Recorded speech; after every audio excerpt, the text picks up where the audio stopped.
নমস্কার। আজ 12ই জানুয়ারি 2025, স্বামী বিবেকানন্দর 162তম জন্মদিবস। তাই আজ আমি তাকে স্মরণ করে তাঁর বেশ কিছু মূল্যবান বাণী আজ আপনাদের আমি পাঠ করে শোনাব। তিনি বলেছেন, মনের মতো কাজ পেলে অতি মূর্খ করতে পারে। যে সকল কাজকে মনের মতো করে নিতে পারে সেই বুদ্ধিমান। কোনো কাজই ছোট নয়। তিনি আরও বলেছেন, উঠে দাঁড়াও, শক্ত হও, তৃপ্ত হও, যাবতীয় দায়িত্ব নিজের কাঁধে নাও। আর এটা মাথায় রেখো, তুমিই নিয়তির স্রষ্টা। তোমার যে পরিমাণ শক্তি প্রয়োজন সবটা তোমার মধ্যেই রয়েছে। সুতরাং নিজের ভবিষ্যৎ নিজেই তৈরি করে নাও। তিনি বলেছেন, যারা তোমার সাহায্য করছে তাদের কখনো ভুলে যেও না। যারা তোমাকে ভালোবাসে তাদের কখনো ঘৃণা করো না। আর যারা তোমাকে বিশ্বাস করে তাদের কখনো ঠকিও না।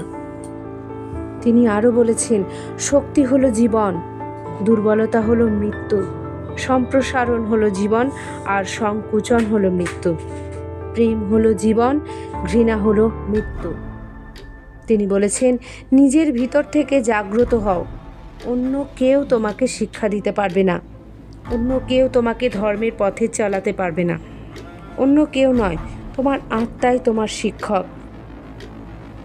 তিনি বলেছেন, যে কোনো একটা ভাবনা মাথায় আনো, সেই একটা ভাবনাকেই তোমার জীবন করে ফেলো। সেটা নিয়েই ভাবো, সেটা নিয়েই স্বপ্ন দেখো, সেটা নিয়েই বাঁচো। সেই ভাবনাকে বাস্তবায়িত করতে তোমার মস্তিষ্ক, তোমার পেশি, তোমার শরীরের প্রত্যেকটি অঙ্গকে কাজে লাগাও। প্রত্যেকটা ভাবনাকে অন্য ভাবনার থেকে আলাদা করে রাখো। এই পথেই সাফল্য আসবে। তিনি বলেছেন, আমি বিশ্বাস করি যে কেউ কিছু পাওয়ার উপযুক্ত হলে জগতের কোনো শক্তিই তাকে বঞ্চিত করতে পারে না। তিনি বলেছেন, সারাদিন চলার পথে যদি কোনো সমস্যার সম্মুখীন না হও তাহলে বুঝবে তুমি ভুল পথে চলেছ। আমি আশা রাখব স্বামীজির এই মহামূল্যবান বাণী আপনাদের জীবনের পথকে আরও সহজ এবং সুন্দর করে তুলবে। ধন্যবাদ।